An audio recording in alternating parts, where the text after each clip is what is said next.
Parfait, merci beaucoup. Monsieur le député Jean Lesage, s'il vous plaît, pour 6 minutes 7 secondes. Merci, Monsieur le Président. Alors, Madame la ministre, vous êtes responsable des institutions démocratiques depuis bientôt 4 ans. La démocratie québécoise s'est-elle améliorée? Mon Dieu Seigneur, vous me demandez mon évaluation de la démocratie québécoise. Ce n'est pas une évaluation que je peux personnellement faire. Je pense que la démocratie québécoise, quand on la compare à beaucoup d'autres démocraties dans le monde, est en très bonne santé, malgré les turbulences que nous avons vécues dans la société. Je pense que notre démocratie est en bonne santé. Notre démocratie s'exerce, d'ailleurs, au moment où on se parle, par des gens qui manifestent autour de l'Assemblée nationale. Donc, je pense que oui. Moi, je vous dirais, et c'est une... Je dirais que c'est une opinion très personnelle. La démocratie au Québec, elle est en bonne santé, je crois.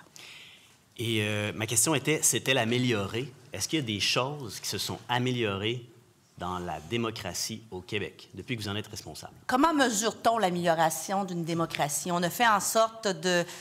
Écoutez, ça peut être à la fois très subjectif. Est-ce que c'est objectif? Si on regarde le taux de participation aux dernières partielles, qui était quand même assez impressionnant pour une partielle, je vous dirais que la démocratie s'est améliorée. Si on regarde le taux de participation aux dernières élections municipales, on pourrait dire que c'est plus difficile. Est-ce que le contexte de la pandémie en est? Est-ce que nous, individuellement, comme députés, comme politiciens, on est responsable aussi du cynisme ou de la façon de faire et de l'opinion des gens pour exercer leur démocratie?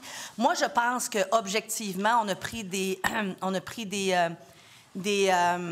moyens pour être capable de faire en sorte qu'elle se porte mieux.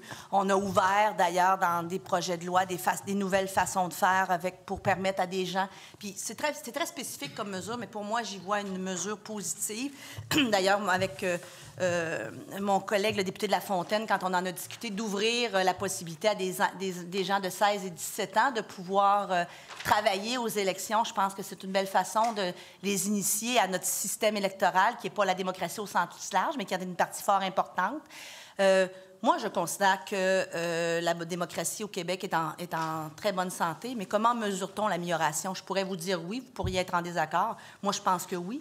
Je pense qu'elle n'est pas pire qu'elle n'était. Je pense qu'elle s'améliore à chaque fois. Et je pense qu'à chaque fois qu'on est capable de faire, comme politicien, des discussions comme on le fait présentement, de bonnes discussions, d'avoir de mettre en place des comités, comme j'ai eu l'occasion de le mettre avec mes collègues de l'Assemblée nationale, sur l'accompagnement des victimes de violences conjugales dans le système de justice. Je pense qu'à chaque fois, on contribue à améliorer la démocratie. Est-ce que, par exemple, vous trouvez que le mode de scrutin qu'on a, qui permet, par exemple, à un parti ayant obtenu 37 % du suffrage exprimé, à peu près 25 % du vote des électeurs inscrits, qu'obtiennent la majorité des sièges. Trouvez-vous que c'est démocratique? Oui, il est démocratique. Est-ce qu'on peut toujours réfléchir il est très démocratique. Il y a beaucoup de systèmes dans le monde qui ne sont pas démocratiques. Et je pense qu'il ne faut pas donner l'impression aux citoyens qu'on ne vit pas dans une société hautement démocratique où on ne peut pas faire valoir nos droits et notre opinion. Je pense qu'on vit dans une société où on est libre de s'exprimer et oui, notre système est démocratique.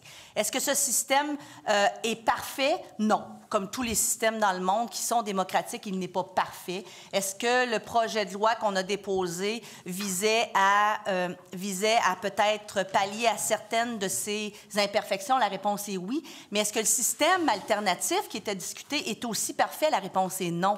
Il existe dans le monde aussi ce système plus proportionnel et il a, comme d'autres systèmes, des pour et des contre. Et on était justement en train de discuter de ces pour et de ces contre-là. Et je pense que cette discussion-là doit avoir lieu avec les Québécois. Et c'est pas le moment d'avoir cette discussion-là. Mais oui, notre système est démocratique et je voudrais pas qu'on insinue qu'il ne l'est pas parce que pour moi, ça, c'est la plus grande atteinte à la démocratie. Monsieur le député. Hop là. Alors, questionner nos institutions démocratiques est une atteinte à la démocratie. Je retiens ça pour mon livre. Quel député du gouvernement ne voulait pas d'une réforme de mode de scrutin? J'ai pas dit questionner, j'ai dit sous-entendre que notre système n'est pas démocratique, ce qui est très différent que de questionner, de discuter et de vouloir améliorer les choses. Excusez, Monsieur le Président, je pense que la ministre me prête des intentions en vertu de l'article 35 parce que je n'ai rien sous-entendu. J'ai posé une simple question tout à fait légitime dans une institution démocratique. On continue. Quel député du gouvernement ne voulait pas de la réforme du mode de scrutin? Je n'ai pas à discuter à ça avec vous. On a déposé un projet de loi. On était en consultation. On était sur le point de faire une étude détaillée. La pandémie est arrivée et nous avons expliqué la décision que nous avons prise. On va voir si les gens voient ça du même œil. J'ai combien de temps encore? 1 minute. 1 minute? Je comprends donc dans votre réponse qu'il y avait effectivement des députés du gouvernement qui étaient en désaccord. Vous ne voulez simplement pas nommer lesquels. Non, je pense que vous me prêtez à votre tour des intentions. J'ai dit que je n'ai pas à discuter de cet élément-là, donc ça ne veut rien dire. Ça veut juste dire que je n'en discuterai pas. Est-ce que je peux vous demander, mettons, pourriez-vous dire, affirmer, serait-il honnête d'affirmer que tous les députés du gouvernement étaient en faveur d'une réforme du mode de scrutin? Je ne discuterai pas de ce qui s'est passé dans le caucus, ni pour affirmer une chose, ni son contraire. Parce que vous ne pourriez pas le faire? Parce que je ne discute jamais de ce qui se passe dans un caucus, parce que je considère que les conversations que nous avons dans le caucus, peu importe la teneur de ces conversations, sont confidentielles et je respecte la confidentialité du caucus et du Conseil des ministres. Je vous remercie, M. le Président. Nous devinerons ce que nous avons à deviner. Merci beaucoup.